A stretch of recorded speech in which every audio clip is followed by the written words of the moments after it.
beriman tanpa harus melihat agamanya apa adalah sama dengan di hadapan Allah.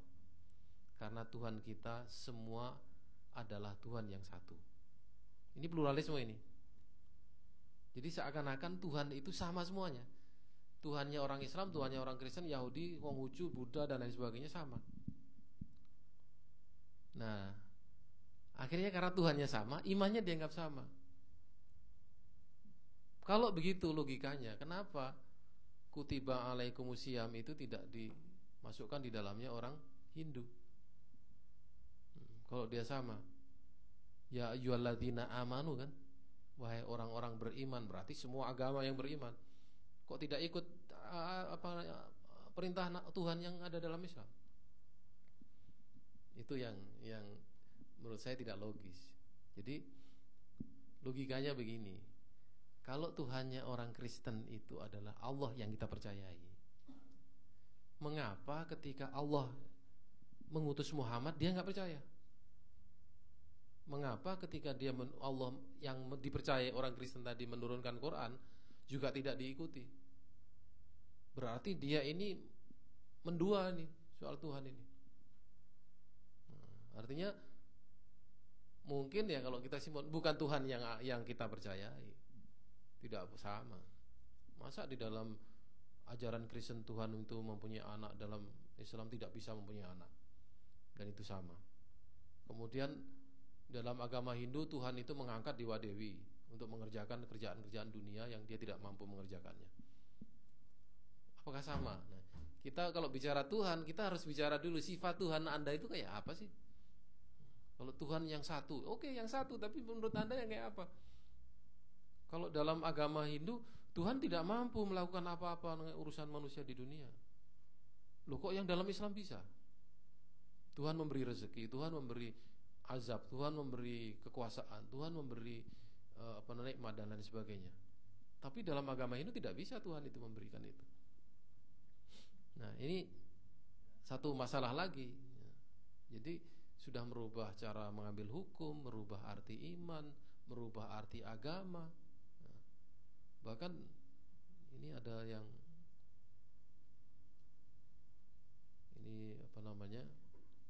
tokoh Muhammadiyah ini, Profesor Dr. Munil Mulhan. Dia mengatakan ini,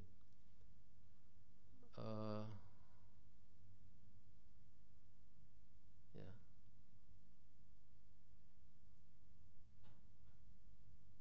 nah jika semua agama memang benar sendiri, penting diyakini bahwa surga Tuhan yang satu itu sendiri terdiri banyak pintu dan kamar. Tiap pintu adalah jalan pemeluk setiap agama memasuk kamarnya, kamar surganya. Syarat masuk surga adalah keikhlasan, pembebasan manusia dari kelaparan, penderitaan, kekerasan dan ketakutan tanpa melihat agamanya. Inilah jalan universal bagi semua agama. Dari sini kerjasama dan dialog perlu. Pemeluk berbeda agama jadi mungkin. Jadi tidak penting agamanya apa. Mereka bisa masuk surga dan berbuat saleh dengan cara mereka sendiri dan paham keagamaan yang banyak dipengaruhi oleh tingkat sosial dan ekonomi masing-masing. Dari sini mungkin bisa dibayangkan kamar-kamar surga yang berbeda sesuai cara, media dan paham keagamaan tiap orang dan kelas sosialnya. Karena itu bisa jadi ada kamar surga bagi Muhammadiyah yang berbeda dengan kamar surga pengikut NU, pengikut Syiah ataupun Ahmadiyah. Itu dia sudah mengkapling-kapling surga itu sudah seenaknya. Kita di sini mengapling kuburan aja mahal sekali. Dia kapling-kapling surga seenaknya.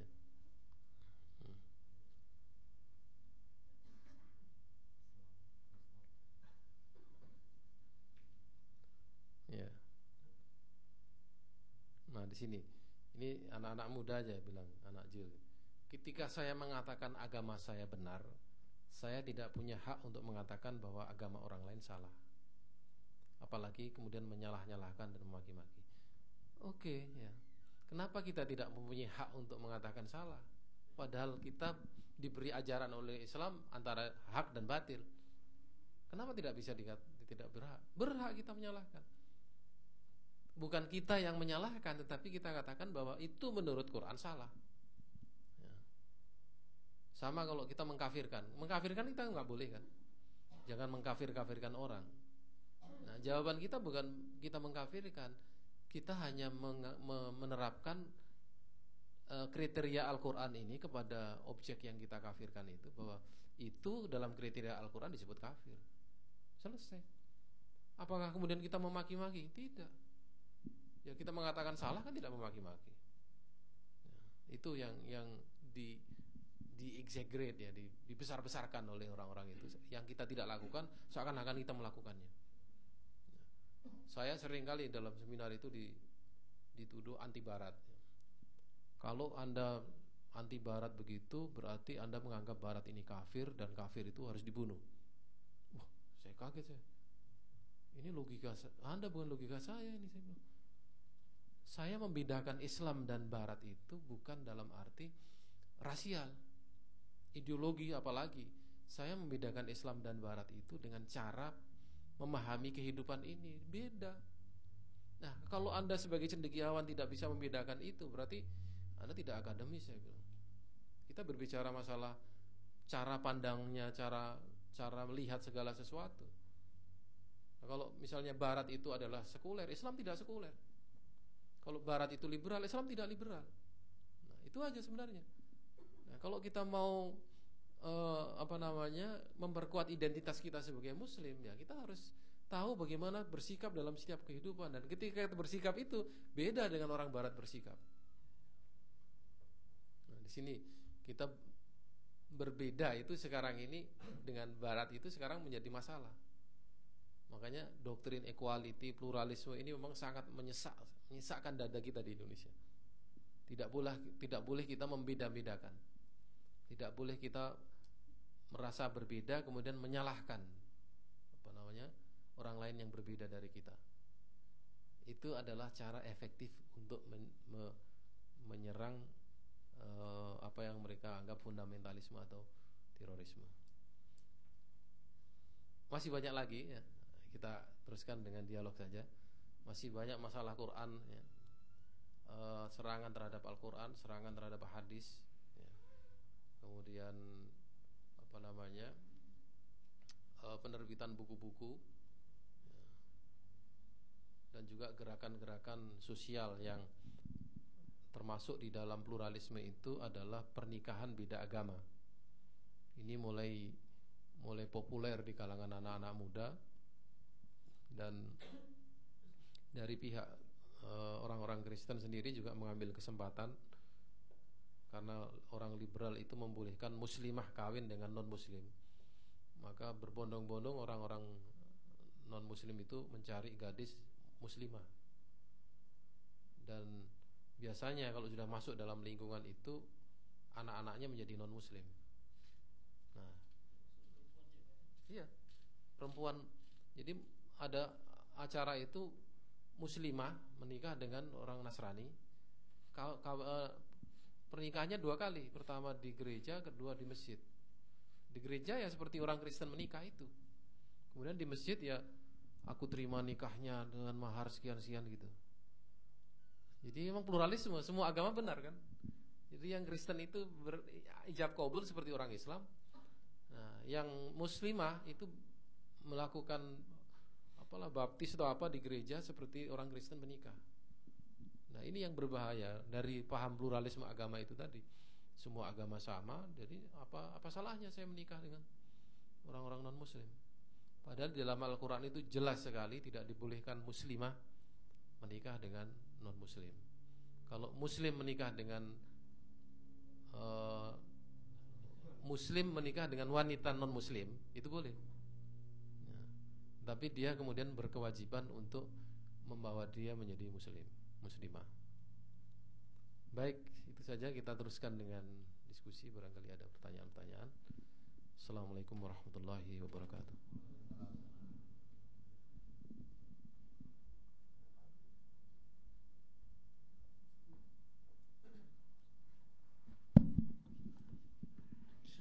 Alhamdulillahirrabbilalamin. Terima kasih Pak Ustadz Hamid atas tausiahnya. Ini by the way saya menggantikan Pak Abu karena Pak Abu akan bertugas di tempat lain.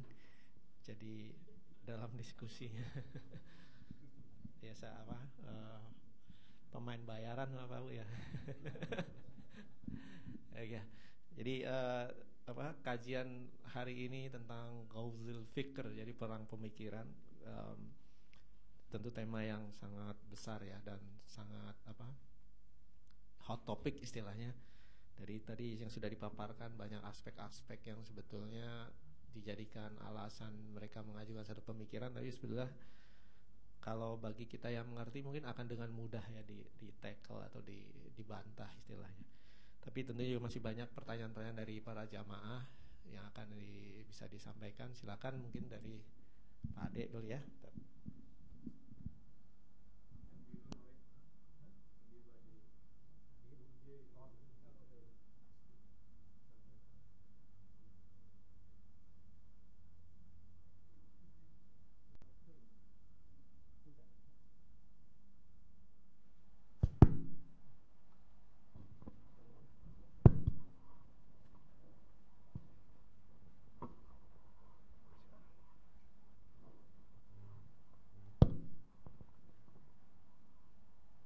Assalamualaikum warahmatullahi wabarakatuh. Terima kasih atas waktu yang telah diberikan. Mengingat apa yang tadi disampaikan oleh Pak Hamid berkenaan dengan bahayanya Islam liberal dan juga pluralisme itu, usaha apa yang dilakukan oleh pemerintah baik dari Depak maupun MUI untuk membendung berkembangnya lebih parah lagi jil dan pluralisme, satu. Terus yang kedua,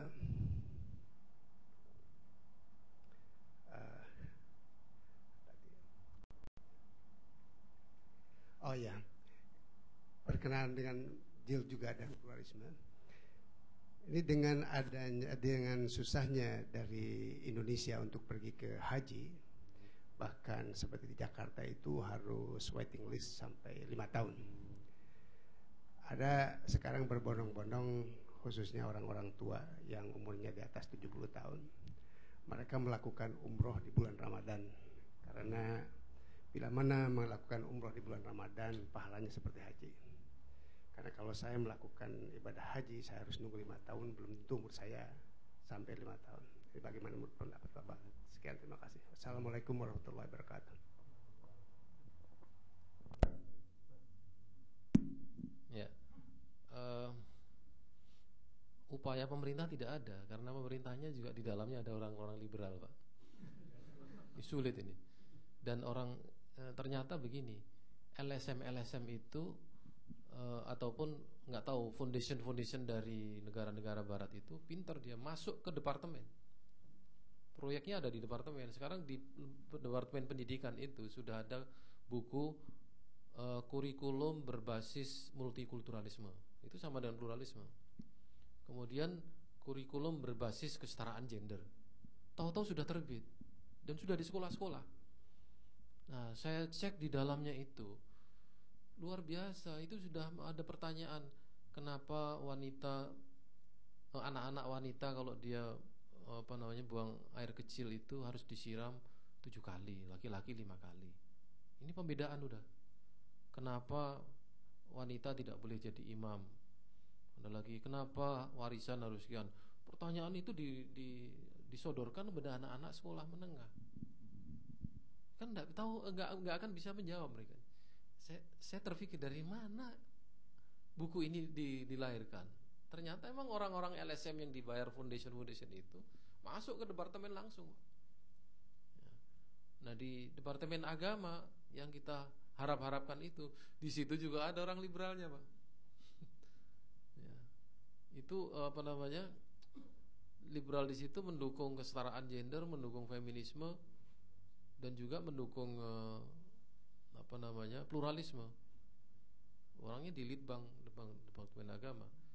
Jadi kita seperti hopeless saja ini. Makanya saya ketika keliling workshop itu, saya merasa bahwa tidak mungkin saya ke situ. Bahkan saya jarang sekali ke UIN dan IAIN itu, karena di situ pasti berantem, Pak. Ya. Orang cara berpikirnya lain, jadi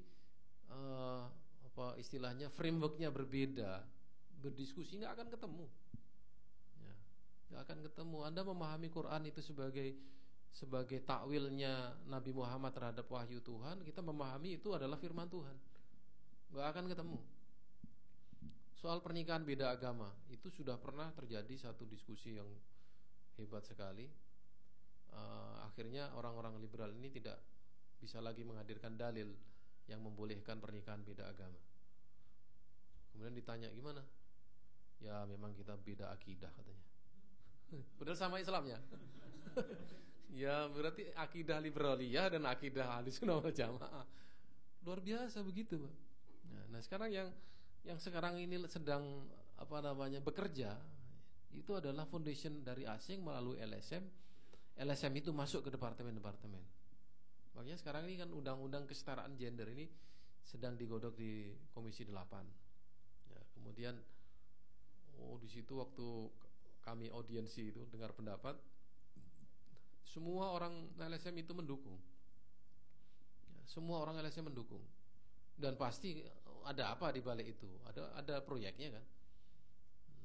Jadi biayanya besar untuk mengegulkan undang-undang itu. Dan saya dengar memang dari orang-orang kita yang dari partai-partai Demokrat ataupun PKS itu gini, pasal itu ada harganya, dan harganya beda dibeli di departemen dengan beli di DPR. Di DPR itu mahal, Pak. Dia harus bayar setiap anggota komisi itu berapa ratus juta misalnya, tergantung. Kalau migas dia mahal. Kalau soal agama yang nggak populer itu murah-murah aja gitu. Itu luar biasa. Jadi kita ini memang sedang diserang oleh sebuah gerakan, ya, bukan hanya liberalisasi, westernisasi juga. Yang kita sendiri tidak kompak salahnya itu. Dan orang-orang partai itu tidak paham apa yang sedang terjadi. Kita sedih, nggak partai Islam, nggak partai non-Islam. Sedih sekali ini.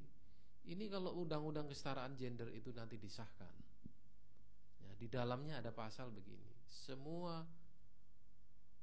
perlakuan, kebijakan, tindakan yang membeda-bedakan antara laki-laki dan perempuan melanggar undang-undang. Ya, pembedaan itu kan agama yang menyuruh. Ya. Wanita misalnya harus disendirikan, misalnya pondok putri. Ada pondok laki-laki dipisahkan. Nah, kalau harus disetarakan berarti kan harus satu tempat itu. Ya, ataupun yang mengajar santriwati itu adalah ustadzah gitu kan. Yang mengajar santri adalah ustadz. Nah, itu nggak adil. Kan dibeda-bedakan itu, mestinya yang ngajar itu juga ustadz juga. Nah, kalau itu dipersoalkan, itu semua lini kita dalam kehidupan umat Islam ini rusak semua. Itu. Nah, sekarang DPR itu sudah ditugasi untuk mengesahkan undang-undang ini dan sudah mendapatkan dana untuk studi banding. Studi bandingnya ke negara Eropa, kan senang sekali mereka jalan-jalan. Biayanya 8 miliar kalau nggak salah itu untuk studi banding itu. Nah, mereka senang jalan-jalannya, tapi kalau kita tolak kan berarti dia nggak jadi jalan-jalan. Nah, itu yang mereka bingung itu. Jadi mereka ingin supaya ini terus berjalan. Nah, persoalannya itu bukan hanya sekedar bagaimana mempersamakan hak laki dan wanita di dalam konteks kehidupan sosial, tetapi hak dan laki dalam kehidupan rumah tangga sekaligus. Kalau ini masuk tanpa pertimbangan agama, semua agama bermasalah. Orang Kristen pun sekarang ini juga bisa terkena dampaknya undang-undang ini karena dia membeda-bedakan. Kenapa nggak ada pendeta yang laki-laki, yang perempuan? Bermasalah. Kenapa suster itu hanya perempuan, nggak ada suster laki-laki? Banyak masalah. Jadi semua agama itu sebenarnya melanggar kesetaraan gender. Ini yang bermasalah agamanya atau kesetaraan gendernya ini? Yang kita nggak pernah persoalkan itu. Ya, jadi ini problem yang menurut saya sangat berat. Ya. Saya merasakan berat ini karena mencari kawan yang bisa serius menghadapi tantangan ini dan bisa bekerja sama itu tidak banyak. dan kita menjadi terpecah-pecah ya, sama-sama doktor studi Islam ya, tapi ketika berhadapan dong dia liberal, saya anti liberal, jadi kita nggak enak gitu ya, nggak enak body lah istilahnya. Nggak enak body, gimana coba kita mau bicara mengembangkan peradaban Islam di Indonesia, nggak bisa, dia caranya liberal, kita enggak. Banyak masalah. Jadi mau bicara hukum Islam, dia caranya liberal, kita enggak. Jadi ini serba salah tingkah lah kita ini. Tapi kemudian mereka ini juga terus berjalan aja. Di UIN Jogja ada pusat studi wanita, di UGM juga ada pusat studi wanita. Itu semuanya kesetaraan gender semuanya itu. Di UGM ada CRS, Center for Religious Studies, itu proyek pluralisme agama. Itu kawan kita juga itu yang ada di situ. Nah kita mau ke situ silaturahmi kan nggak bisa, itu mesti berantemnya itu. Anda pluralis ya, nggak bisa begitu kan? Ini kalau model-model FPI yang bisa ya, tapi kalau kita cara-cara akademis kan tidak begitu. Nah ini mengenai haji, Pak. Ya benar, memang haji umroh bulan puasa itu pahalanya sama dengan haji. Tetapi tidak bisa kemudian kita tidak haji tetapi umroh bulan puasa. Jadi gini, orang itu yang wajib itu haji sekali, Pak. Mau mabrur atau tidak mabrur, yang penting haji kan ya. Nah setelah haji itu tidak wajib haji lagi. Nah haji yang selanjutnya itu adalah haji entertainment, Pak. Ya mau haji sama keluarga rame-rame ya, kita senang gitu kan. Daripada haji yang kedua ini kita berpayah-payah, mendingan kita umroh ya, mendingan umroh. Karena seperti yang saya sebutkan itu, al umroh ilal umroh mukaffirat lisayyiat. Jadi dari umroh ke umroh itu menghabiskan dosa-dosa kecil kita. Maaf Pak, kalau saya boleh. Iya, ya.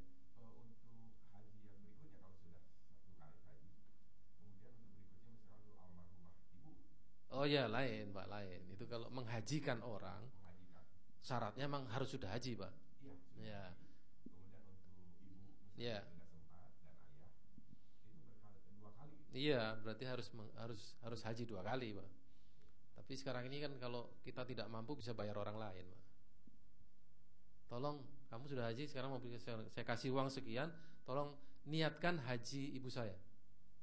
Tapi satu orang hanya boleh menghajikan 1 orang, Pak. Nah yang orang yang nggak bener ini semua diterima itu. haji wakil banyak kan, duitnya banyak jadi dia. Jadi dia gratis naik haji itu. Itu yang nggak boleh. Ya, joki haji. Itu yang nggak boleh. Jadi lebih baik umroh berkali-kali daripada haji berkali-kali. Karena masyakohnya lebih banyak haji daripada umroh. Dan umroh itu kalau bisa ya bulan puasa. Tapi ternyata apa, sekarang ini semua umroh bulan puasa, Pak.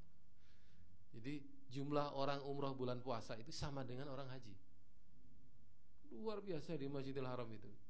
Jangankan kita putaran yang paling dekat dengan Ka'bah ya, di agak jauh aja udah wah berdempet-dempetan kita. Jadi jangan mimpilah mencium Hajar Aswad itu ya.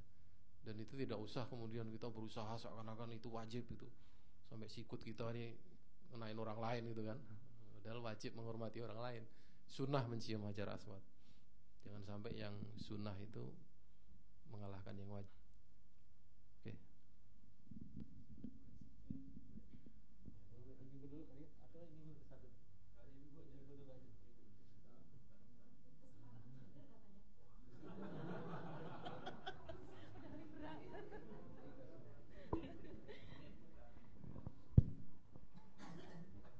Assalamualaikum warahmatullahi wabarakatuh.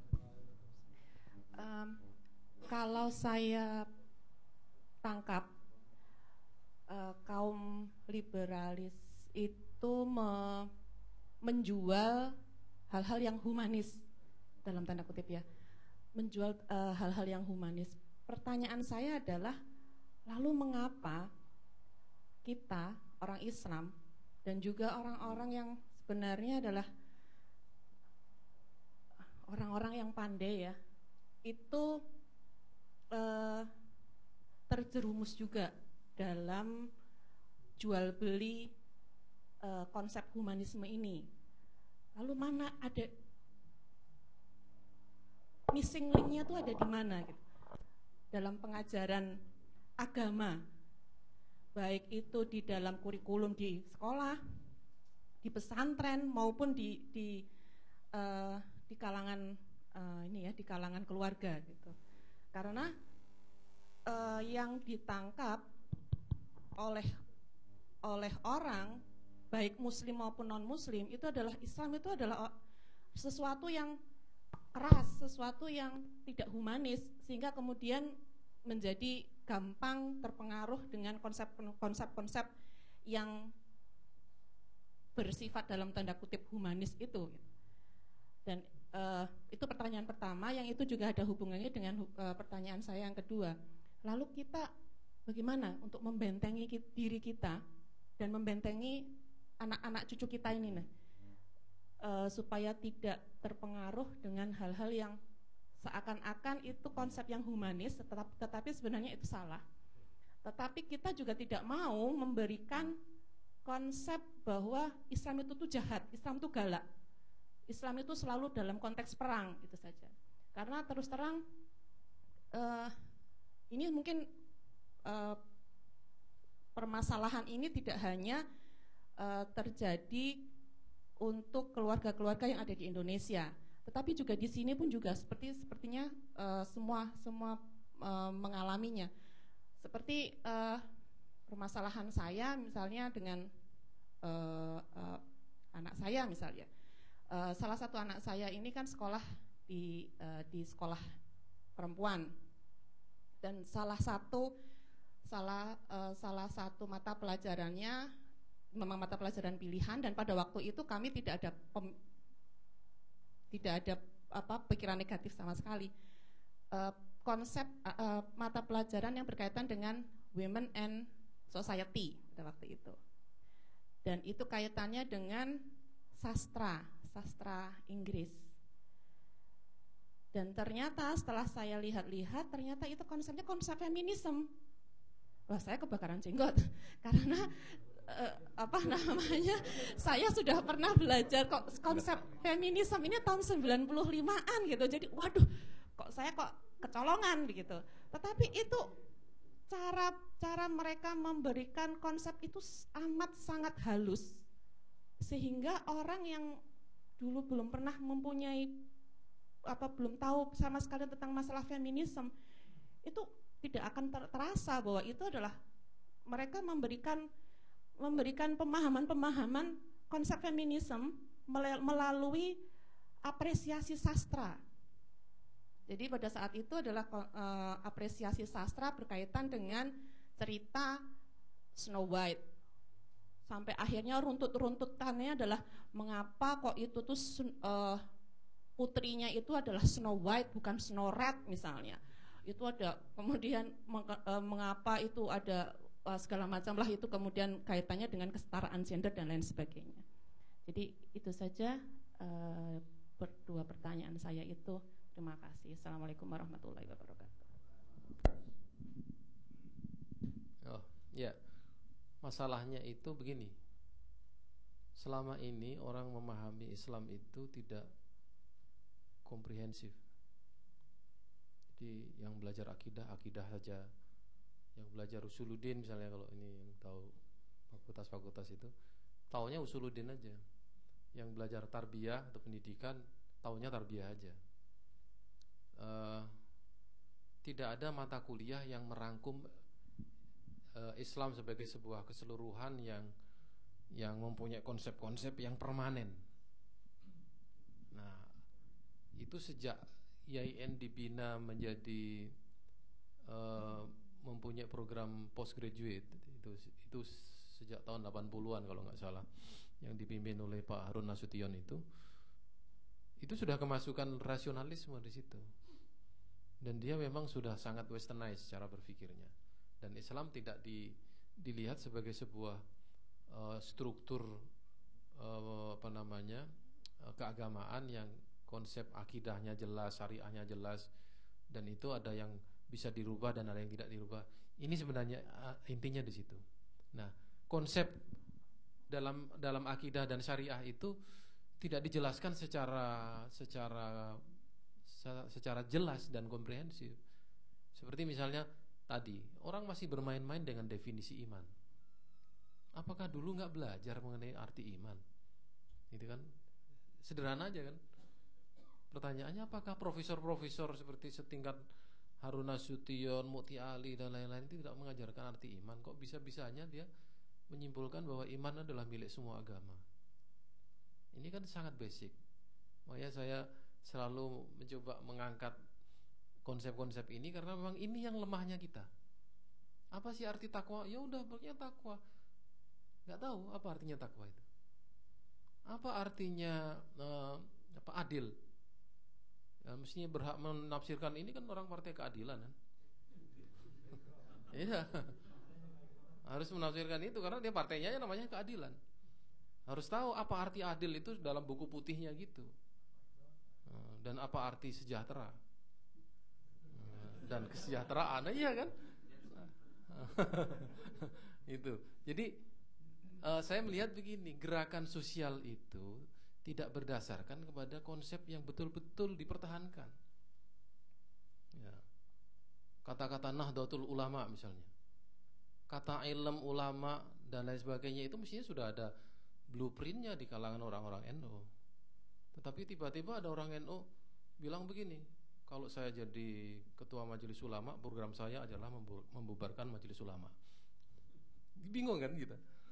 Nah, ini jadi konsep-konsep yang begini ini yang kita sekarang ini sudah tidak kuat, kemudian kedatangan sebuah filosofi yang lebih kuat. Nah, dan filosofi itu datang dari barat.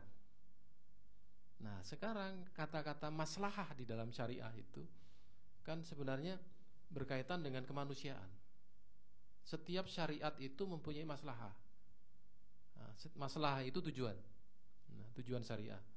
Nah, sekarang tujuan syariah itu kemudian diputar-putar. Syariat itu untuk Tuhan atau untuk manusia? Ya, sekarang kalau imannya kuat, ayo pilih mana? Syariah itu untuk Tuhan atau untuk manusia?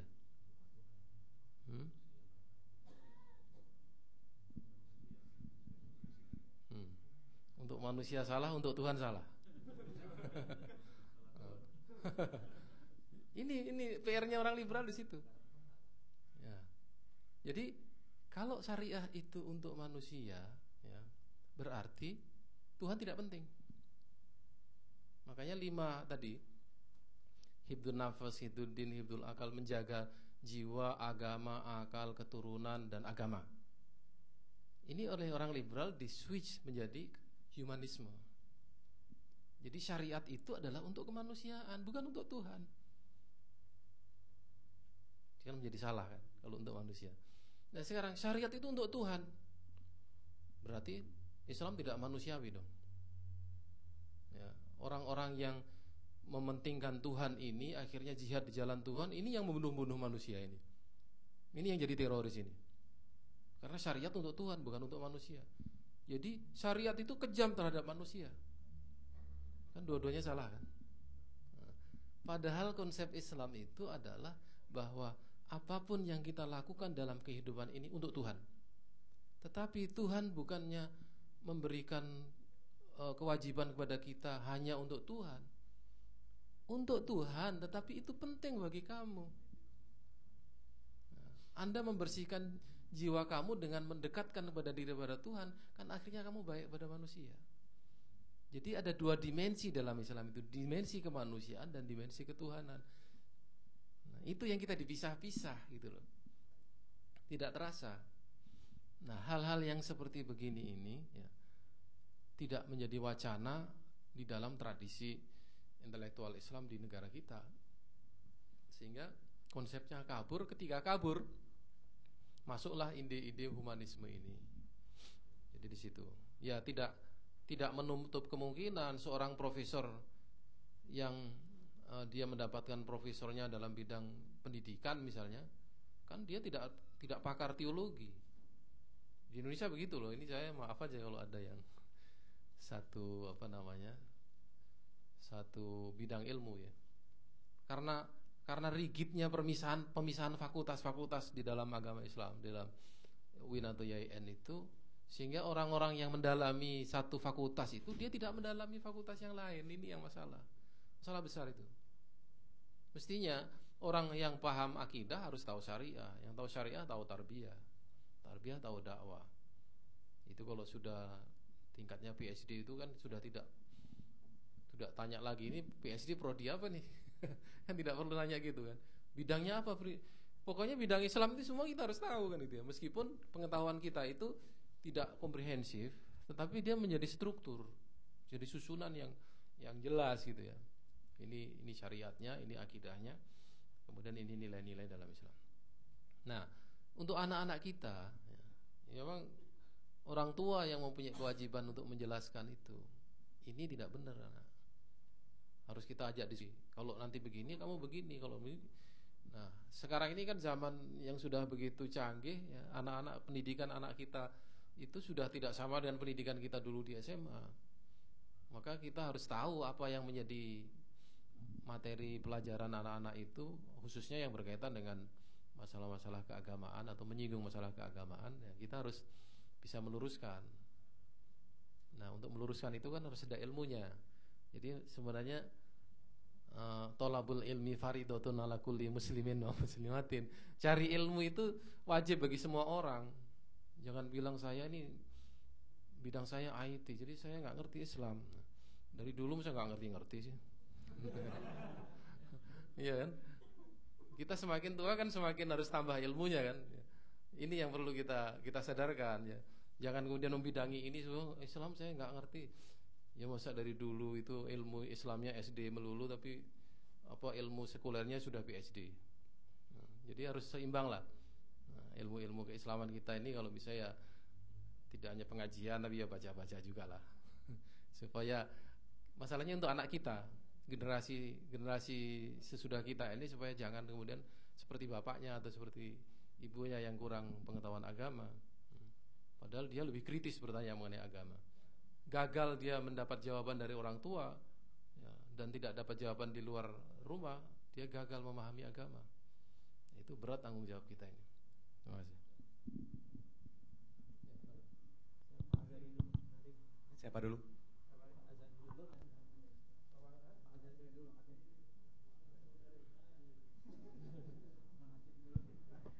Assalamualaikum warahmatullahi wabarakatuh. Setelah menyimak paparan Ustaz Hamim, sepertinya agak sesak sedikit kita dengan kondisi di Indonesia pada hari ini. Ya. Saya ingat membaca Kompas seminggu lalu. Itu ada semacam statement dari Perdana Menteri Malaysia, Tun Najib. Ketika ditanya bagaimana pendapat Anda tentang namanya isme di ujung, apakah liberalisme, pluralisme, segala isme itu. Dengan tegas beliau menjawab begini: Indonesia di Malaysia itu haram namanya segala isme. Apakah liberalisme, pluralisme, semua isme diharamkan karena itu agak produk barat begitu. Dan ternyata di Malaysia tidak itu subur Pak yang namanya liberalisme dan pluralisme. Tapi di Indonesia malah itu menjadi ladang yang cukup ampuh gitu. Dan yang lebih celaka lagi, dulu di sini pernah datang tim dari Arimatea mengaparkan siapa tokoh di balik itu semua. Itu seingat pernah dibikin list mulai dari Gus Dur awalnya sampai sekarang ini, ke anak muda sekarang ini, dan termasuk Kelapa Hutan Kayu. Nah, saya sebagai yang bukan profesor gitu, kadang berpikir ini di mana salahnya nih, di mana kok bisa missing seperti ini nih. Nah, padahal mereka sudah orang-orang para pendidikan cukup tinggi pengetahuannya, tapi malah menjadi dalang di balik liberalisme dan pluralisme sebagainya gitu. Dan untuk memperbaiki ini sudah rusak katakanlah. Lalu kalau kita berpikir ke depan, menurut Pak ini dari mana kita mesti mulai memperbaiki ini kerusakan seperti ini? Sekarang seperti dikatakan tadi, saya juga pernah membaca rancangan undang-undang kesetaraan gender, salah satu pasal 59 misalnya, yang semuanya berbasis tidak ada beda laki-laki dengan perempuan, termasuk warisan sebagainya. Dan yang lebih celaka lagi, andai kata undang-undang disahkan seperti kata Pak Hamid tadi, segala yang berbau pemisahan dianggap itu kriminal dan bisa dihukum sampai 7 tahun penjara, bahkan 10 tahun penjara. Ini sangat-sangat sadis ini menurut saya. Kalau sempat ini disahkan, sangat sadis. Yang konyol lagi, tidak ada suara di DPR yang menolak tegas tentang undang-undang ini. Cuma satu partai, nama partai PKS. Terima kasih, Pak. PKS sedikit keras menentang undang-undang ini, dan bahkan juru kampanyenya pun dalam berbagai kesemuan Jumat beliau terus menyebarkan selebaran hal yang seperti itu. Nah, itu terima kasih kepada PKS. Cuma yang lain saya nggak pernah mendengar ada hal yang terobosan untuk menolak undang-undang ini. Bahkan dari partai lain bahkan ada yang seperti tadi dibayar begitu banyak gitu. Dan yang konon lagi hari ini terjadi di Aceh, yang kononnya darasan Islam. Bahkan sebagai pengantar kita bersama, bahkan ada sebuah kanun yang tentang hukuman zina yang akan dirajam, itu bisa dihapus pasalnya, Pak, hanya gara-gara humanisme tadi. Dan itu pelopornya itu pihak LSM perempuan yang selalu mengkampanyekan ini namanya kesan gender, ini ketidakadilan sebagainya. Dan itu saya contoh saja. Nah, yang menjadi pertanyaan ini bagaimana, Pak, dengan melihat kondisi yang sederhana seperti ini, dari mana kita mesti mulai ke depan ini, Pak? Terima kasih, Pak.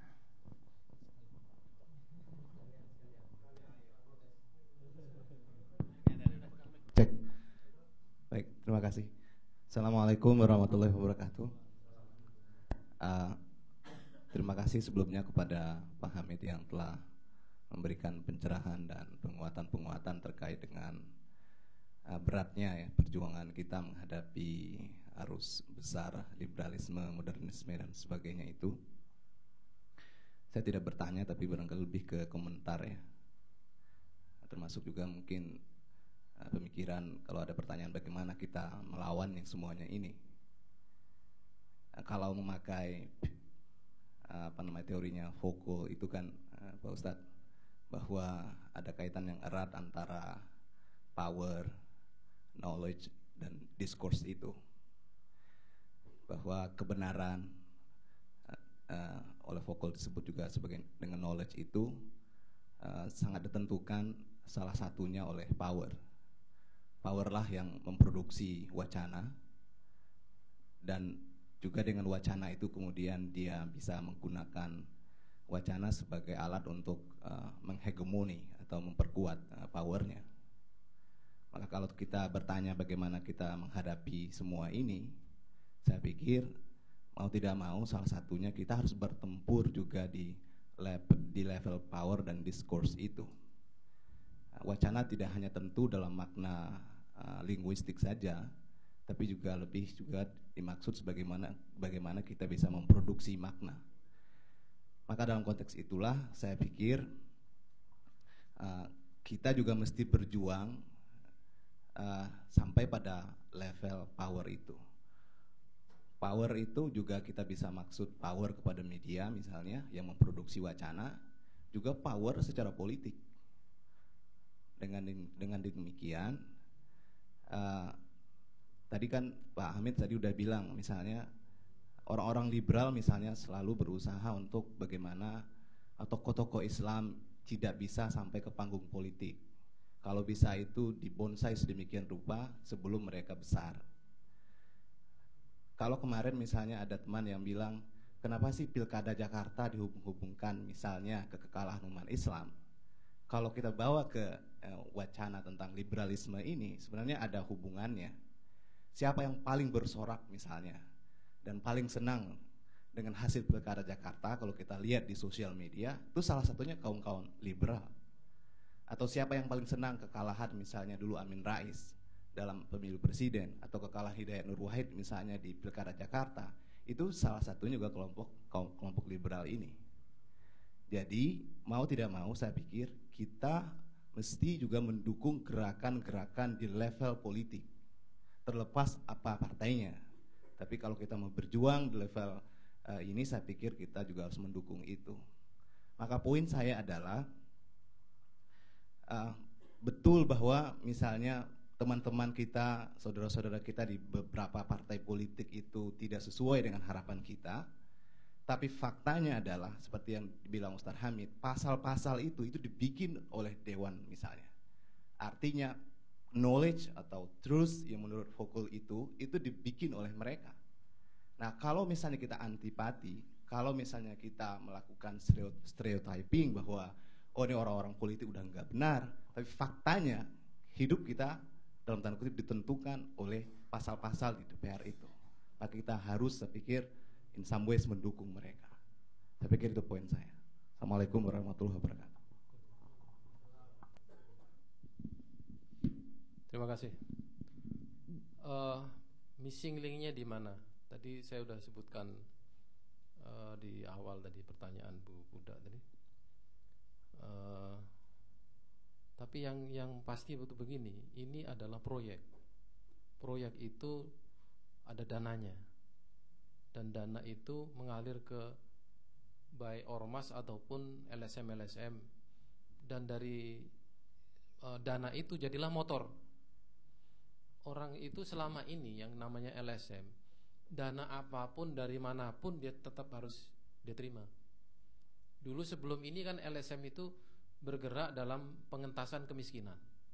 Jadi proposal apapun dikirim ke negara-negara barat untuk memberdayakan masyarakat Wonogiri misalnya, masyarakat Gunung Kidul misalnya. Itu sangat welcome, diterima. Sekarang itu udah gak laku lagi yang kayak gitu-gitu. Yang laku adalah LSM yang mengangkat pluralisme, LSM yang mengangkat liberalisme, mengangkat kesetaraan gender dan lain-lain sebagainya. Dan itu mereka kemudian berubah profesi, LSM-nya jadi berubah orientasi. Nah, LSM ini juga masuk ke dalam organisasi massa, ya, masuk ke Muhammadiyah, NU dan lain sebagainya, masuk ke perguruan tinggi juga. Riset-riset di perguruan tinggi yang berkaitan dengan masalah-masalah pluralisme gender ini mendapatkan dana yang luar biasa. Orang yang namanya Nasaruddin Umar itu sekarang menjadi wakil menteri agama kan. Itu dia riset mengenai argumen kesetaraan gender dalam Al-Quran. Keliling dia sampai ke Kanada, Belanda, ke Amerika, hanya sekedar untuk menyelesaikan itu. Dananya berapa? Saya bayangkan itu dana bisa 1,5 M itu. Karena PhD di London aja itu segitu gitu ya. Apalagi dia riset di Amerika, di Kanada, di Belanda, dan itu tidak sehari dua hari kan, berbulan-bulan. Jadi itu pertama fulus ya, yang kedua lagi, yang ketiga fulus lagi. Dari situ, jadi orang menjadi hidup kan dengan uang itu. Nah, ini sementara kita sendiri dibungkam nggak boleh punya duit, kan sulit. Nah, dari mana kita harus memulai? Apa yang saya lakukan? Ini saya mohon maaf ya, adalah menyelamatkan orang-orang yang masih belum terpengaruh. Dan ternyata ini juga efektif. Sekarang ini orang nggak sembarangan lagi membicarakan ide-ide liberalisme di kalangan mahasiswa. Mahasiswa sekarang sudah mulai, yang pernah workshop dengan saya itu sudah mulai berani dengan orang liberal gitu ya. Termasuk ada juga dosen-dosen yang tidak terpengaruh, itu masih lurus-lurus ya. Itu berselisih dengan antara dosen yang liberal. Jadi sekarang ini kata liberal sudah seperti menjadi kata-kata yang haram gitu ya.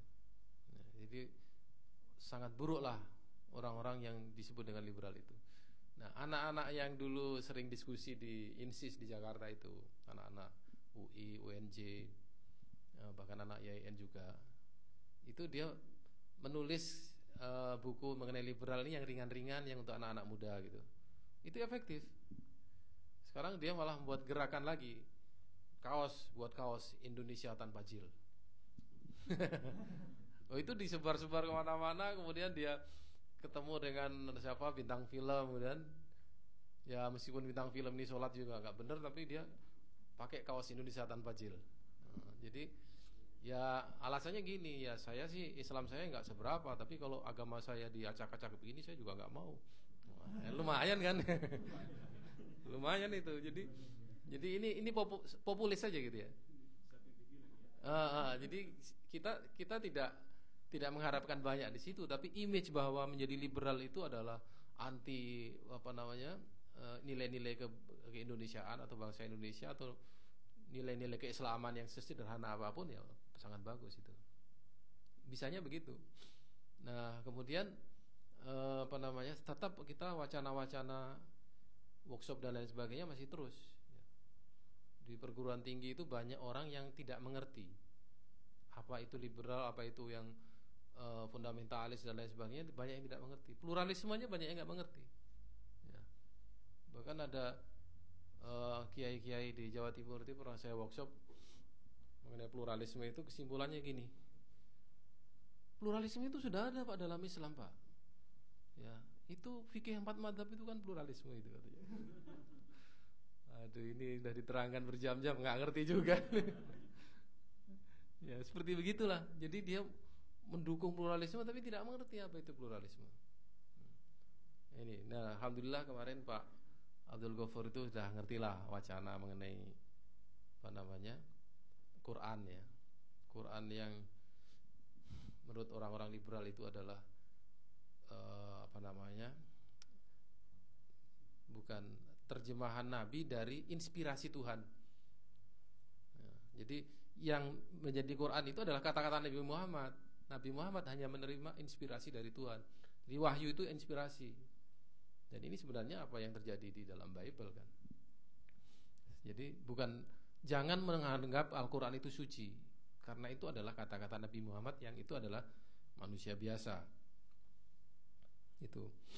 Mengenai undang-undang kesetaraan gender, maaf aja itu bukan PKS yang mendukung. Maaf Pak ya. Itu inputnya dari INSIS, kelompok studi kami yang memang sudah lama mengkaji itu, dan itu bahan kita kasihkan kepada anggota komisi yang dari partai-partai Islam. Ya. Alhamdulillah mereka mau mengkaji. Cuman orang-orang di DPR ini kan, kalau itu masalah tidak ada nilai politisnya, bagi mereka tidak penting. Kalau di blow up, oh ini gerakan liberalisasi, ini baru dia akan muncul. Nah, makanya ini terus menerus, ini masih belum. Jadi kemarin kami mengutus seorang untuk menolak undang-undang ini. Di situ ada sekitar 5 atau 6 LSM. Hanya satu aja dari INSIS. Itu sekali dengar pendapat. Dengar pendapat kemudian kita bawa 5.000 lembar tanda tangan. Orang dari Jakarta, Bandung, Bogor, Surabaya, Jawa Timur serahkan ke DPR menolak undang-undang. Itu satu. Kemudian kita serahkan juga kajiannya. Jadi satu buku itu mengenai problem kesetaraan gender itu kita kasih, dan mereka terima kasih sekali. Memang nggak ada pengetahuan orang-orang ini, dan mau diterima atau tidak diterima, bahkan majelis ulama pun tidak menolak awal-awalnya itu. Dia hanya mempersoalkan pasal ini masalah, pasal ini masalah, cuma pasal aja. Padahal ini kalau diterapkan tanpa pasal itu masih bermasalah juga. Ya, ini. Jadi bukan persoalan hak sosial wanita, tetapi kesetaraan dalam segala bidang itu yang menjadi persoalan ini. Dan ini memang jelas proyek asing. Sekarang gini, 30% anggota parlemen yang harus dari pihak wanita itu kan sudah ditetapkan oleh undang-undang itu. 30%. Padahal ya, negara-negara seperti Amerika, Jepang dan lain sebagainya itu, dia hanya 12% dari seluruh anggota parlemen. Kok Indonesia 30 gitu loh. Apakah kemudian dengan cara meningkatkan jumlah wanita di parlemen Indonesia jadi maju? Ini menjadi pertanyaan juga, kenapa gitu. Kok begitu drastisnya Indonesia ditekan-tekan supaya melaksanakan program kesetaraan gender ini, padahal Jepang tidak. Justru orang Jepang itu kalau dia usia-usia mempunyai anak dan melahirkan, dia berhenti bekerja. Tidak produktif orang-orang Jepang itu pada usia 25 sampai 35 lah gitu ya. Dan itu tetap maju aja kan Jepang, nggak mundur kan. Nah, apakah orang Indonesia yang diangkat prosentasenya supaya menjadi anggota parlemen 30% itu menjadi negara maju? Ini kan menjadi pertanyaan. Tidak jaminan. Nah, terus untuk apa? Bukan itu menurut saya, targetnya bukan politik, targetnya adalah institusi keluarga. Institusi keluarga. Jadi nanti keluarga itu menjadi apa namanya, sebuah lembaga yang hubungan laki dan perempuannya setara. Cuma nanti kalau masuk persoalan perkawinan ini yang menjadi rumit itu. Ya. Jadi pemimpin keluarga bukan lagi laki-laki. Terus masalahnya siapa yang mau melamar, perempuan atau yang laki-laki dulu? Hak melamar itu, kalau haknya sama sekarang. Kemudian siapa yang memberi nafkah istri? Istri memberi nafkah suami atau suami memberi nafkah istri? Kalau itu suami istri masih nggak masalah. Anak sekarang, kalau suami cerai dari suami istri bercerai, siapa yang beri nafkah anak? Kan dalam Islam yang laki-laki. Nah, itu justru akan membingungkan wanita. Sebab yang beri nafkah adalah dua-duanya. Ya sekarang kalau wanitanya tidak mempunyai kemampuan apa-apa untuk bekerja, persoalan menjadi sangat rumit. Nah, pertanyaan yang kedua, saya setuju ini adalah teori Foucault yang diaplikasikan, yaitu penjajahan model baru itu adalah penjajahan wacana. Jadi kita di Indonesia ini dibuat berbicara, semuanya bicara mengenai kesetaraan gender. Berbicara saja sudah dijajah, itu namanya. Kita wacana kita pluralisme, semua orang berbicara pluralisme, berarti sudah dijajah. Jadi diskursus ya, wacana, penjajahan wacana itu adalah penjajahan kekuatan juga. Makanya kalau kita mau mengkonter balik ya, kita harus memenangkan wacana yang kita punya. Makanya sebenarnya bagus juga kemarin awal-awal itu ada wacana Poligami Award. Nah, itu sebenarnya ekstrim aja, cuman saya nggak setuju juga sih.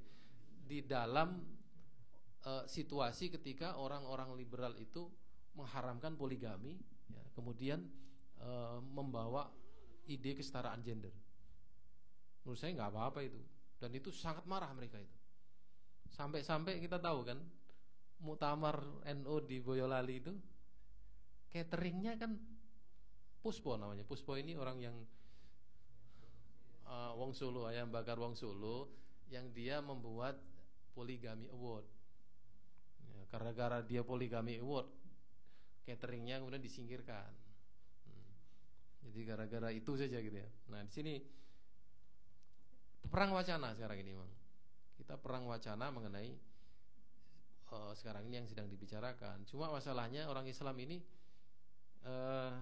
yang akademisinya yang mestinya menjual wacana keislaman kalah.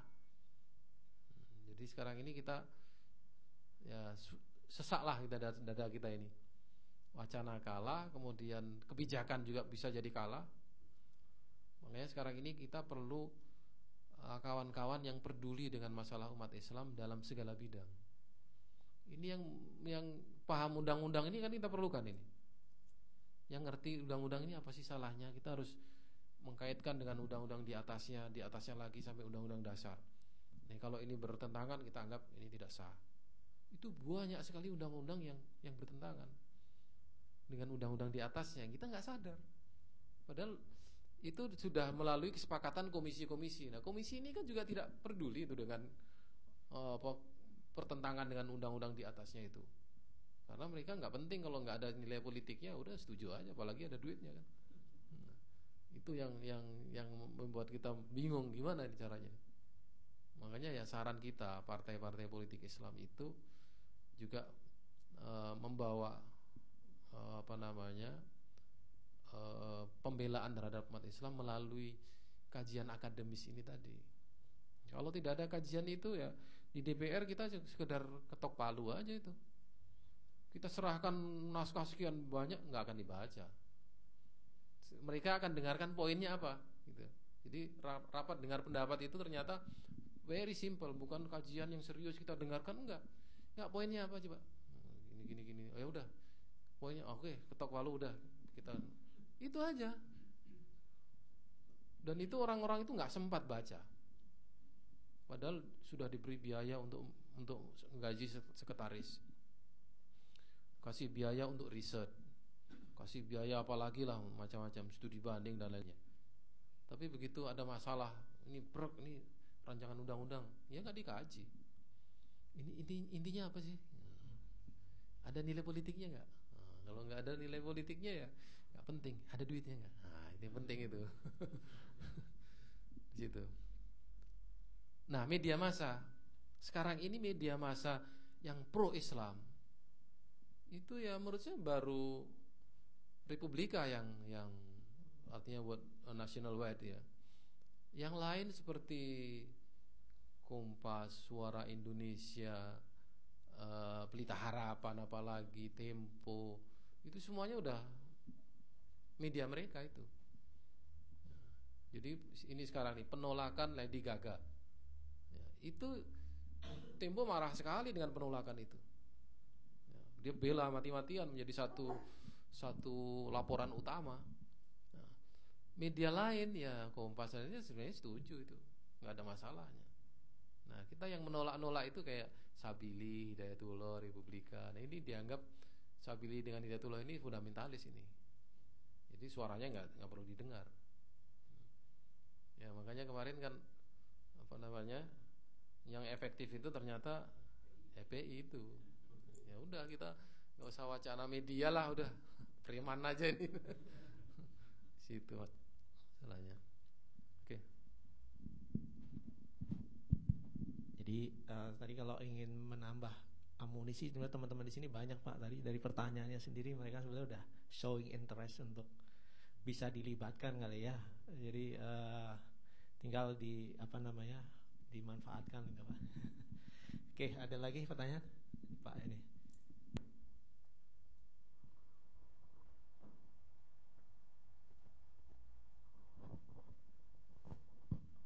Assalamualaikum warahmatullahi wabarakatuh.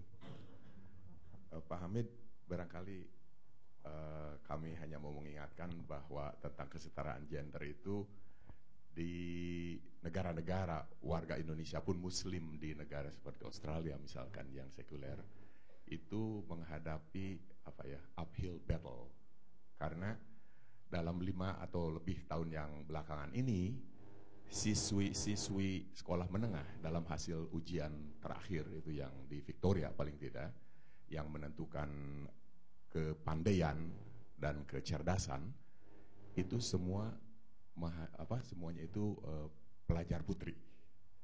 Pelajar putranya jauh di bawah. Kemudian ada sekolah agama di sini yang menyandang predikat Islamic School.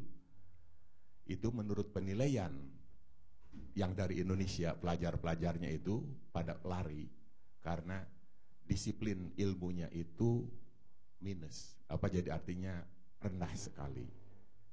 Itu yang memakai predikat sekolah Islam.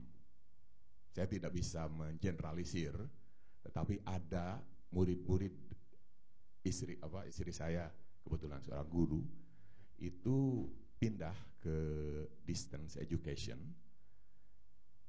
hanya karena di sekolahnya itu, sekolah yang menyandang predikat Muslim itu disiplinnya itu rendah sekali. Jadi mutu pendidikannya itu. Kemudian kalau tadi saya menyimak pertanyaan dari Ibu di sebelah ini, bagaimana kita dalam soal kesetaraan gender, itu barangkali untuk di negara barat seperti Australia itu dihadapkan pada kesulitan, karena orang-orang di sini itu lebih melihat pada kenyataan mengapa Islam itu begini. Apalagi kalau di Arab Saudi itu waktu dulu perang Teluk pertama itu wanita itu tidak diizinkan mengemudikan mobil katanya. Kecualikan orang-orang Amerika, tentara wanitanya itu. Itu satu hal. Kemudian kalau dalam soal tadi Bapak menyinggung Islam liberal, itu sepertinya mereka itu berpendapat bahwa ilmu fikih yang kita jadikan bagian dari pedoman itu kebanyakan itu adalah peninggalan ratusan tahun yang lalu, dan ada juga pendapat bahwa kita itu ya terlalu berkutat pada soal fikih dalam hal ini, padahal salah seorang pelopornya itu bapak ilmu fikih itu Imam Syafi'i itu berpendapat demikian, katanya, pendapat saya benar tapi mungkin saja salah, sebaliknya pendapat orang lain salah tapi bisa saja benar. Itu yang saya dengar dari kawan yang ya katakanlah simpati pada aliran Islam liberal ini.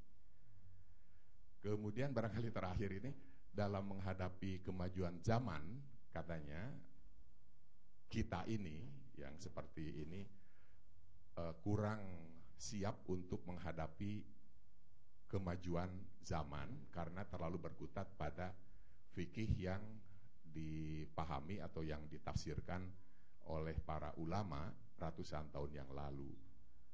Bagaimana kita menanggapi hal demikian? Kalau saya tambahkan misalkan dalam beberapa tahun ke depan mungkin kita itu akan, manusia itu mungkin saja tinggal di luar, di antariksa.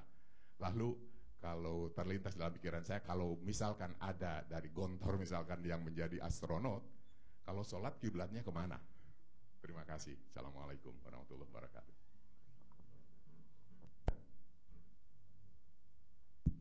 Provokatif ini pertanyaannya. Jadi gini memang Pak, fikih itu adalah produk ulama. Nggak usah masa lalu, masa sekarang pun produk ulama. Cuma masalahnya fikih itu apa? Kadang-kadang kita menganggap fikih itu adalah hal-hal yang sifatnya ijtihadiyah. Lah sekarang fikih, sholat itu fikih atau bukan? Ya kan? Zakat itu fikih atau bukan? Puasa itu fikih atau bukan? Kita agak dikaburkan dengan general statement yang seperti begini ya. Nah, ulama-ulama di masa yang lalu itu adalah orang-orang yang berjasa melahirkan dari sebuah kitab suci dan hadis menjadi sistem hukum. Ya. Caranya bagaimana ya? Caranya dengan mencari ayat-ayat hukumnya di dalam Quran seperti apa, penjelasannya Nabi seperti apa. Nah, ini kemudian menghasilkan hukum. Nah, di situ ada hukum-hukum yang sudah pasti yang namanya muhkamat. Nah, ada hukum-hukum yang doniyat, ada hukum-hukum yang dugaan-dugaan saja. Nah, yang muhkamat dan sudah pasti ini seperti wajibnya puasa, wajibnya sholat, terus wajibnya haji bagi yang mampu, ya, wajibnya zakat, ini memang diambil juga Pak dari hukum dari Quran. Wa aqimus sholat wa atuz zakat. Gimana cara sholatnya? Nah, kemudian Nabi mengajarkan shollu kama ra'aitumuni usolli. Sholatlah seperti yang saya lakukan. Ulama kemudian berpikir, bagaimana Nabi melakukan? Dikaji hadisnya. Nabi sholat subuh, duhur, asar, maghrib, isya.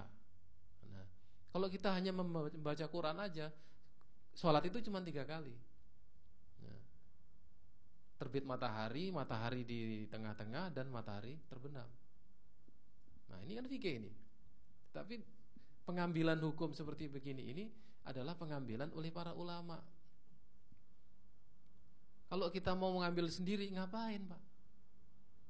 Ya, saya pernah bertanya kepada seorang pakar fikih di Kuwait setahun yang lalu. Ya, apakah sekarang bisa kita membuat madhab sendiri, ijtihad sendiri? Gampang aja deh jawabnya. Kalau Anda sakit, ya, Anda meramu obat sendiri atau pergi ke dokter? Ke dokter. Oh iya. Jadi untuk apa Anda meramu obat sendiri? Apakah Anda sudah mempunyai ilmu chemistry, farmasi untuk meramu obat itu? Tidak. Ya saya belajar sendiri. Nah, untuk apa Anda belajar? Sudah ada pakar-pakar yang mempunyai ijtihad dalam bidang itu. Begitu kan? Nah, jangan dikira ulama masa lalu itu tidak ada ilmunya Pak. Luar biasa ilmunya ini. Imam Syafi'i itu karena saking berfikirnya terus-menerus mengenai hukum dalam Islam itu, tidur pun dia bisa menyelesaikan masalah, Pak. Nah, ketika dia tidur, saya telah menyelesaikan 40 masalah. Nah, tidurnya orang alim kan berfikir. Berfikirnya orang jahil kan tidur. Balik aja kan. Ya. Iya, kayak orang lamun aja kan, yang orang liberal-liberal itu kan. Ini orang lamun ini ngomong semua agama sama ini, Tuhan sama, ini kan lamun lindur ini kan. Nah ini kayak orang mimpi aja gitu. Nah ini bedanya orang-orang yang alim soleh zaman dulu itu, ketika mengambil hukum-hukum, dia bukannya orang yang sembarangan. Nah kemudian begini, Imam Syafi'i mengatakan ro'i sawabun yahtamilul khata'. Itu tidak berarti bahwa itu relatif. Itu hanya rasa percaya diri dan tawaduknya dia ketika mengambil hukum. Jadi pendapat saya benar, ada juga salahnya. Sebab saya tidak tahu kalau ada ulama lain yang mempunyai dalil yang lebih kuat dari saya. Nah, ulama lain karena saya tidak tahu, saya anggap salah. Meskipun kemungkinan dia mempunyai dalil-dalil yang benar. Jadi yang saya tahu itu yang saya yakini benar. Gitu anunya itu. Bukan relativis. Jadi orang-orang ahli hadis dan ahli fikih itu mengatakan begini. Seandainya sebuah hadis itu sahih, itu madhab saya. Nah, sekarang kan dia menguasai berapa hadis dulu. Dia 5.000, di situ 7.000. Ya udah, gimana hadisnya yang kamu gunakan itu? Oh, berarti lebih kuat di situ. Oh, saya ikut. Gitu para ulama dulu itu, bukannya kemudian oh itu enggak benar itu, ini yang benar ini. Bukan begitu. Nah, cara berpikir yang seperti ini kan open minded sebenarnya. Ya. Jadi bisa jadi saya tidak tahu sebuah hadis, bisa jadi ulama yang lain tahu. Ya ikuti. Jadi kalau orang pengikut Syafi'iyah itu terlalu fanatik kepada Imam Syafi'i, itu juga sebenarnya tidak betul. Sebab begini, ada satu peristiwa ketika Imam Syafi'i yang mewajibkan kunut, itu dia pergi ke Baghdad. Dia di Mesir nih Syafi'i ini. Baghdad ini tempatnya orang yang tidak kunut, Pak. Hanafi itu enggak kunut. Begitu dia mau jadi imam di situ, pengikut Syafi'inya itu seperti mau bersorak ya. Wah, rasain nih orang Hanafi ini, sholat subuh kayak kunut. Nah, imamnya Imam Syafi'i. Ditunggu-tunggu, sholat subuh mulai, rakaat kedua, ternyata nggak kunut Imam Syafi'i. Wah, pengikutnya marah-marah nih, sialan ini. Kira-kira gitulah ya. Terus setelah sholat ditanya Imam Syafi'i, Syekh, kamu kan dalam kitab kamu mengharuskan kunut, kok sekarang kamu nggak kunut? Saya menghormati orang-orang Basrah yang tidak kunut. Jadi ternyata kunut itu ijtihadiyah, tidak wajib. Jadi kalau orang tidak kunut bukan berarti masuk neraka gitu loh. Maaf nih yang fanatik Syafi'i ini ya. Ya. Jadi ternyata para imam-imam itu sangat toleran terhadap perbedaan mazhab itu. Nah, ini yang perlu kita contoh ya. Nah, apa yang dihasilkan para ulama zaman dulu itu memang tidak kemudian itu saja kemudian tidak bisa dirubah, tidak. Ya, kalau orang-orang liberal itu bilang kan ini pintu ijtihad sudah ditutup ini. Siapa yang nutup? Pintunya aja nggak ada.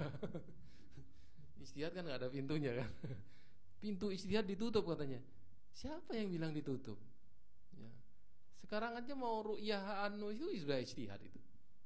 Ru'yah bulan puasa. Kok ditutup? Jadi ini fitnah aja nih mengatakan ijtihad ditutup. Jadi ulama sekarang ini memang perlu ijtihad terus-menerus, Pak. Ya memang ada orang yang mengatakan, wah, enggak perlu. Memang ada beberapa ulama, khususnya orang ini Hambali. Ini kan kejadiannya di Saudi ini. Namanya Abdullah bin Bas. Itu orang buta, Pak. Jadi dia ini menganggap telepon itu haram karena itu suara setan. Orang nggak tahu teknologi kan, terus dikasih tahu ini bukan suara setan, ini teknologi ini. Baru oh ya udah kalau itu halal. Yang kedua, dia ditanya mengenai bagaimana hukumnya sholat di bulan. Nggak mungkin kata dia. Nah kebetulan dari Saudi itu kan ada yang namanya sultan itu ya. Sultan itu sholat di ke bulan, ya, naik satelit. Kemudian dari bulan itu dia telepon Abdullah bin Bas. Syekh, saya sekarang di bulan. Ini gimana hukum sholatnya? Ditanya gitu nggak bisa jawab dia. Nggak bisa jawab. Nah kalau saya ditanya ya udah sholat aja berdasarkan waktu yang ada di situ. Karena di situ kan Anda tidak melihat matahari terbenam dan terbit kan. Nah, ijtihad aja di situ. Ijtihad setiap berapa jam sekali sholat. Itu ijtihadnya, Pak. Padahal kan kalau dikaitkan dengan wajibnya sholat, kamu wajib sholat ketika matahari mau terbit, wajib sholat ketika matahari tergelincir, wajib sholat ketika matahari terbenam, malam hari dan isya. Standar waktu-waktu sholat itu tidak kita punyai. Nah itu kan perlu ijtihad itu. Jangan kemudian kita menutup, nggak ada ijtihad, nggak bisa, harus ijtihad. Apa dikira sama orang liberal kita nggak boleh ijtihad? Boleh ijtihad. Di kutub itu kan, kalau summer dia matahari sepanjang tahun dia, sepanjang setengah tahun ya. Nah, saya di Glasgow itu jam 12 malam kayak sore hari gitu ya. Apalagi di utaranya lagi. Ya, itu menunjukkan bahwa semakin ke utara kita semakin tidak melihat lagi matahari terbit dan terbenam. Ijtihad. Dan sekarang ini banyak sekali makanan pun harus kita ijtihadi kan. Boleh nggak kita makan kuda itu misalnya? Dulu Nabi seperti apa? Nah, sekarang ada sate kuda. Nah, boleh nggak kita makan anjing? Ada orang yang ngotot ya. Tidak ada pengharaman Quran di dalam pengharaman anjing di dalam Al-Quran. Tapi tidak ada ulama yang membolehkan satupun. Liurnya aja najis, misalnya dagingnya enggak. Ya itu dinisbahkan begitu. Ya harus ijtihad.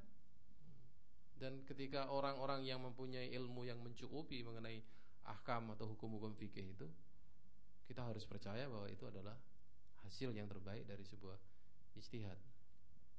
Jadi jangan kemudian mengatakan fikih ini produk masa lalu. Sebab yang dihasilkan oleh fikih itu bukan dalam konteks zaman. Ya, wajibnya sholat tidak ada kaitannya zaman Syafi'i sama zaman sekarang jadi berubah. Nah, wajibnya zakat juga begitu. Cuma sekarang ini kan masalahnya ketika zakat itu ketika penghasilan orang itu diperoleh dengan cara-cara yang tidak ada di zaman dulu misalnya. Ya, misalnya dengan perdagangan melalui internet misalnya itu cara apa itu? Dagang dianggap perdagangan atau dianggap dengan cara mudoroba ataupun apalah begitu ya. Itu perlu diijtihadi. Dan banyak sekali hal-hal yang harus kita ijtihad. Cuman jangan ijtihad dalam masalah-masalah akidah. Ini yang salahnya. Menurut ijtihad saya, surga dan neraka itu tidak ada. Nah, ijtihad yang salah kan pahalanya satu. Nah, ini bahayanya di situ. Jangan, nggak ada ijtihad dalam teologi, dalam akidah itu. Menurut ijtihad saya, ya, hari akhir itu nggak ada. Karena udah berapa abad usia dunia ini juga nggak kiamat-kiamat ternyata. Itu ijtihad saya. Nah, kalau begitu terus kan kita jadi semuanya menjadi salah. Semua hal-hal yang pasti dan mutlak itu menjadi dianggap ijtihad. Nah, ini yang tidak boleh. Baik, saya kira cukup ya. Kalau tidak ada lagi, pesan saya terakhir ini ya. Kita hati-hati membaca buku-buku dari Indonesia ya. Apalagi anak-anak muda ini mungkin salah beli buku kemudian dilihat menarik ya. khususnya yang buku-buku yang diterbitkan oleh penerbit ditambah foundation itu dijamin 100% sesat. Ya. Asia Foundation, Ford Foundation dan lain sebagainya itu kayaknya udah ada indikasi ke sana lah. Kenapa dibiayai? Karena memang liberal. Itu. Yang kedua, kalau Anda tidak tahu masalah wacana-wacana begini, sebaiknya Anda bertanya dulu. Jangan kemudian mengiyakan, kemudian membela, kemudian meyakini gitu ya. Karena ini berbahaya dan kita tidak sadar bahayanya itu. Kemudian kalau nanti yang mahasiswa ini pulang ke Indonesia, ya kita harapkan bergabunglah dengan kita-kita ini yang kita berjuang ini. Menurut saya tidak banyak sebenarnya supporternya. Nah, kita perlu dukungan dari kawan-kawan yang pernah di negara-negara barat ya. Jadi saya ini bersyukur sekali pernah belajar di Birmingham. Sebab dengan belajar di negara barat itu kita bisa membongkar apa yang dia bangga-banggakan oleh orang liberal itu. Jadi ada orang yang bilang bahwa di Amerika itu, ada orang diundang ke Amerika sampai 2 kali, Pak. Di Amerika saya melihat tauhid dilaksanakan dengan baik. Saya bilang ini cara berpikirnya nggak betul ini. Di mana letak tauhidnya di Amerika itu? Percaya sama Tuhan aja tidak. Nah, ini kemudian saya melihat Islam di Singapura. Di mana Islamnya? Hanya karena bersih Singapura itu. Ya kalau cuma bersih itu banyak di Indonesia yang bersih-bersih juga. Nah, yang jorok itu bukan hanya Islam. Ya, negara-negara barat yang miskin kayak Yugoslavia, bahkan di Inggris pun ada juga yang jorok-jorok itu. Nah, jangan kemudian gara-gara kebersihan Anda menganggap itu Islami. Padahal di Singapura itu yang namanya sampah masyarakat juga banyak. Sampah ini nggak kelihatan, sampah masyarakat banyak. Ya. Kemudian Singapura itu menindas orang Melayu. Tidak boleh Melayu mendirikan sekolah yang muridnya lebih dari 300 orang. Dan tidak boleh membuat universitas. Apa enggak penindasan itu? Apakah itu Islami itu? Nah, kayak gitu-gitulah. Kemudian katakanlah yang ini di negara barat misalnya. Ya kita melihat orang disiplin, rapi, bersih dan jujur dan sebagainya. Memang itu adalah nilai-nilai Islam. Apakah kemudian digeneralisir bahwa itu adalah Islami? Kapan masuk Islamnya itu? Nah, untuk kriteria sebuah masyarakat Islam atau tidak, Islam kan sudah mempunyai anunya sendiri, ya, rule-nya sendiri, nilai-nilainya sendiri. Nah, kalau kita hanya ingin mengatakan bahwa ada aspek-aspek Islam yang dilaksanakan dengan baik di negara-negara barat, itu betul, setuju saya. Kalau Anda melihat Islam di negara barat, saya tidak setuju. Nah, di sini ini orang-orang selalu begitu. Maka suatu ketika saya seperti ditembak gini, Ustaz, yang paling ideal itu adalah negara sekuler. Sebab di negara sekuler itu agama dapat berkembang dengan baik.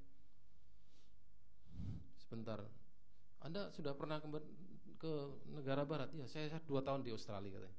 Saya 2 tahun di Birmingham. Saya adu begitu. Di mana letak bebasnya beragama di sana? Orang Idul Adha aja nggak boleh keluar dari masjid. Kurban juga tidak boleh kita sembelih sendiri. Apalagi istighosah, nggak bisa. Ya, istighosah di lapangan Hyde Park di London, Hyde Park itu misalnya, seperti orang istighosah di Senayan, nggak mungkin. Agama di Barat itu tidak boleh menjadi urusan publik. Ya, Anda tidak bisa bicara agama di dalam ranah politik atau di tempat-tempat yang umum. Di Indonesia Anda bebas sekali. Nah, itu bedanya. Pilih mana, negara sekuler ataupun negara Indonesia yang ya semi religius, semi sekuler lah. Yang bukan. Ya. Di negara-negara Islam semua agama itu mempunyai kebebasan. Boleh aja beragama Kristen di negara Kuwait misalnya, boleh. Ya. Cuman jangan kemudian menganggap bahwa dengan menjadi sekuler itu lebih baik. Sebab apa?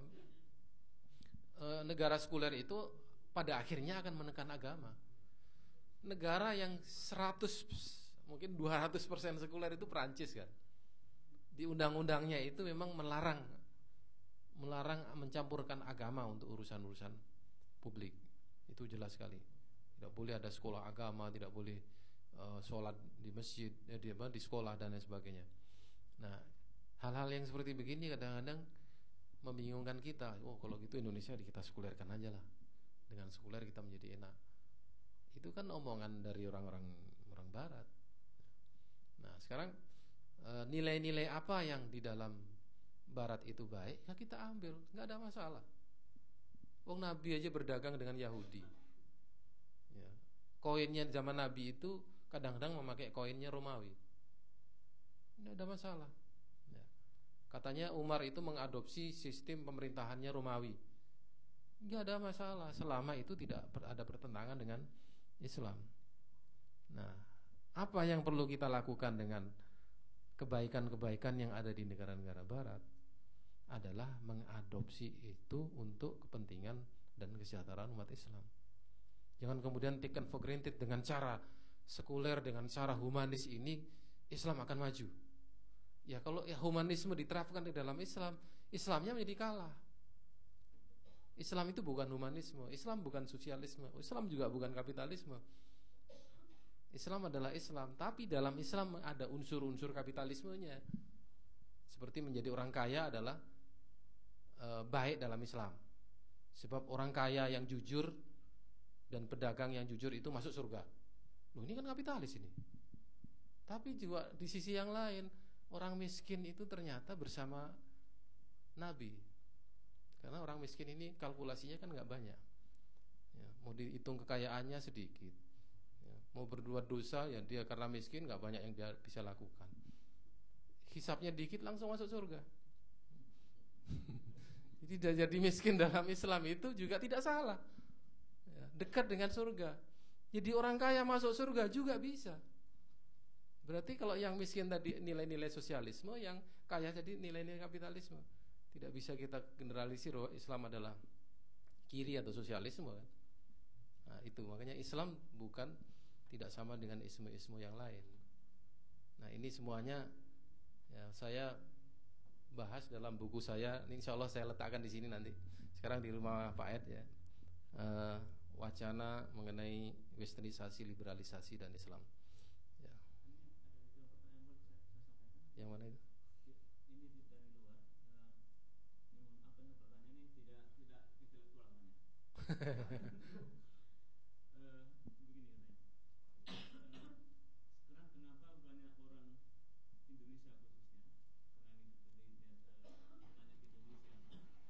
bukannya ke Malaysia ke Timur Tengah, tapi artinya ke negara barat malah. Apa yang mereka belajar ke sana itu? Oke, ya. Tidak akan merusak Islam malah belajar Islam di negara barat. Ini pertanyaan yang kurang itu katanya. Ya ini intelektual ini Pak. Baik. Bagus ini, bagus. Ya, ini malah justru ilmiah ini. Jadi gini, pendekatan studi Islam sekarang ini bergeser dari cara-cara tradisional Islam ya seperti belajar di Al-Azhar di Saudi dan lain sebagainya menjadi bergeser kepada Islamic Studies di Barat. Nah, Islamic Studies di Barat itu pun sudah bergeser. Kalau dulu di katakanlah tahun 80 ke bawah gitu ya, sebelum itu kajian mengenai tokoh-tokoh pemikir muslim itu populer. Saya masih mengkaji mengenai Imam Al-Ghazali atau Ibnu Taimiyah gitu ya. Sekarang ini kalau Anda dapat beasiswa mengkaji tokoh-tokoh seperti itu udah nggak dikasih lagi. Sekarang ini ada kajiannya adalah aerial studies. Jadi kalau Anda belajar di ini coba pelajari Islam di Indonesia. Nah, itu orang Pakistan pelajari Syiah di Pakistan. Orang Malaysia pelajari mengenai Islam di Selangor misalnya. Jadi aerial studies. Ini menjadi sangat relevan dengan kolonialisasi. Karena selama ini kajian mengenai teologi itu nggak penting bagi mereka untuk kepentingan politik. Nah, sekarang kalau kajian mengenai Indonesia sudah di tangan orang-orang itu, dia kan tinggal membuat peta aja di mana sih kelemahan dan kekuatan Indonesia itu. Itu. Jadi sekarang ini kajian Islam itu menggunakan ilmu-ilmu humaniora.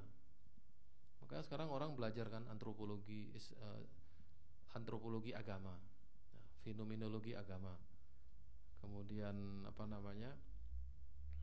pemikiran mengenai tafsir hermeneutik. Jadi nggak perlu lagi belajar ke Al-Azhar ilmu tafsir, belajar hermeneutik. Itu tafsirnya Bible, tapi menjadi filsafat interpretasi itu. Nah ini sekarang ini yang menurut saya lebih dahsyat dari liberalisasi itu, yaitu Islamic Studies didekati melalui ilmu-ilmu humaniora. Pada akhirnya kan humaniora dari luar, Islam dari dalam, dilihat objeknya adalah Islam, ya, humanioranya dari luar. Nah, di antara humaniora itu misalnya adalah tadi ilmu mengenai kesetaraan gender atau gender and equality. Ketika itu dilihat dipakai sebagai teori melihat Islam, kan persoalan di dalam Islam menjadi semakin banyak. Menjadi bias gender namanya. Sama juga pluralisme. Religious pluralism itu di barat sudah berkembang sejak tahun 80-an. Ya. Pluralisme sendiri sudah berkembang sejak lama sekali. Nah, ketika pluralisme itu dilihat dipakai kacamata untuk melihat agama-agama atau sikap agama-agama terhadap agama lain, agama-agama itu menjadi salah semua. Kristen eksklusif, Hindu eksklusif, Islam eksklusif, ini menjadi salah semua. Nah, sekarang ini muncul orang-orang yang aneh sekali.